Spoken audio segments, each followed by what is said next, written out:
Bonjour, je m'appelle Jonathan et aujourd'hui nous allons recevoir... tu me présentes pas? Ouais, du coup nous allons recevoir Steven et Christopher.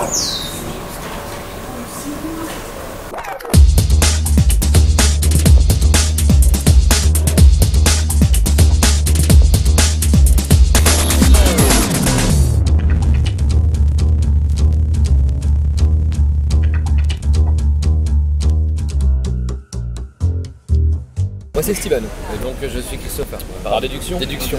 Super. Moi j'ai fait des études de sciences politiques, j'ai eu un master de journalisme et j'ai fait 2 ans et demi de journalisme donc à La Voix du Nord.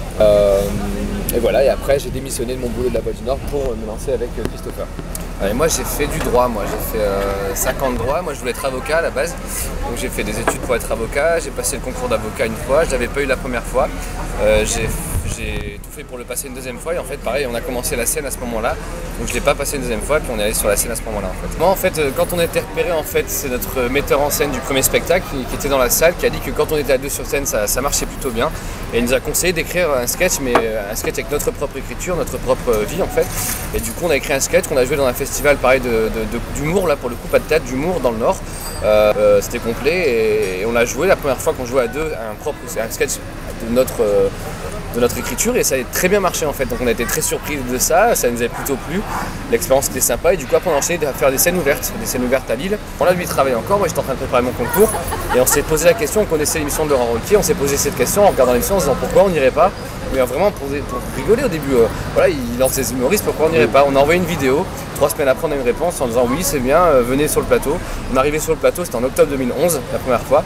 Et on n'avait même pas de spectacle à l'époque, c'est-à-dire qu'on arrivait vraiment la fleur au fusil comme ça, on faisait à la fois pour rigoler mais très sérieusement. Et puis on s'était dit surtout, on n'a rien à perdre, on n'était pas du tout connus dans le milieu, on s'est dit on va y aller pour rigoler et en fait je pense que ça enlève une pression en fait, parce qu'on demande pas rien, il y a beaucoup d'humoristes qui ont hésité à y aller parce que justement ils étaient déjà un peu connus dans le milieu. Et nous on n'était pas du tout connus, donc on s'est dit on y va, on n'a rien à perdre, si on passe pas, bah tant pis, voilà, ça aurait été rigolo comme ça. 2 passages par semaine, c'est cette saison d'ailleurs, la dernière saison, on avait fait le sketch de la GoPro, je sais pas si vous l'avez vu, le sketch, et puis le sketch de Bruni Sarkozy. C'était le même jour, les deux émissions, c'était le même jour, et en fait c'était une demande de la production de Catherine Barma qui à la base, pour la petite histoire, je pense nous portait pas forcément dans son cœur, on n'était pas dans ses préférés, dans ses chouchous entre guillemets, et au fur et à mesure de notre progression, je pense qu'elle l'a vu aussi, comme beaucoup de monde dans l'émission, elle nous a vraiment bien aimé, bien pris, voilà, et du coup à la fin c'est elle qui demandait de venir le plus souvent possible. Et nous on l'avait jamais fait parce qu'on trouvait que enregistrer 2 sketchs dans la même journée c'était souvent au détriment de la qualité, et la quantité plutôt que la qualité ça nous plaisait pas. Et là on l'a fait, sachant que le sketch de Bruni Sarko c'est des personnages qu'on avait déjà fait dans l'émission, qu'on connaissait un peu, donc on a réécrit un truc quand même pour l'émission, on les connaissait, donc il y avait moins entre guillemets de travail en amont, et du coup on a fait ces 2 sketchs et après ouais c'est du boulot, c'est énormément de boulot. Il n'y a pas eu de problème vis-à-vis de la production par rapport à faire un bras d'honneur à... Non, il n'y en a pas eu. Ça m'a fait penser personnellement à Thierry Le Luron et ouais, L'emmerdant c'est la rose, ouais, c'était la référence. La référence est jolie. Je pense qu'on est dans une émission d'humour et qu'il faut laisser faire. Et je pense que dans cette émission de Demande qu'à rire, mine de rien, on a souvent laissé faire quand même.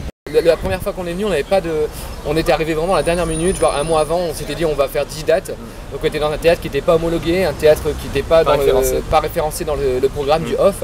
On n'avait pas d'affiche, donc c'était très dur. Mais on avait réussi à faire, on avait pris nos marques on va dire. Et il y a l'année dernière, en 2013, où on a vraiment commencé le festival à fond. Et là c'est la 2e fois effectivement officiellement quoi. Après c'est surtout la qualité du spectacle. C'est-à-dire que même si tu fais des bons spectacles, tu vas peut-être ramener des gens au début dans ta salle. Mais si le spectacle n'est pas bon, ça c'est aussi vite aussi. Hein. Surtout qu'on est très exposé, donc plus il y a de monde, plus le bouche-à-oreille peut être en défaveur de ton spectacle. Pour ça, l'année dernière, le premier spectacle qu'on jouait, il a évolué de la première date à la dernière à Avignon, il a évolué mais de quasiment 30%, ce qui est énorme dans un spectacle, parce qu'en fait on se sert de jouer tous les soirs, tu as une réaction du public tous les soirs, et là c'est super intéressant parce que tu changes, des fois un moment dans le spectacle où là il y a une bonne vanne et on n'a pas le rire qu'on voudrait, bah tu changes un mot, ça peut être un mot, ça peut être une intonation, ça peut être une rupture, et ça change tout. Donc vraiment le festival et le fait de jouer tous les jours nous permet vraiment ça. Merci Fest TV, c'est ça, non pas Fest TV, Fest TV. Et alors venez nous voir, Steven et moi-même, au théâtre Cardo à 16h pour duo. Et si vous êtes un petit peu foufou, venez voir le deuxième aussi à 18h40. Au Palace, le Twin Man Show. Voilà, le premier spectacle. Voilà. Bisous.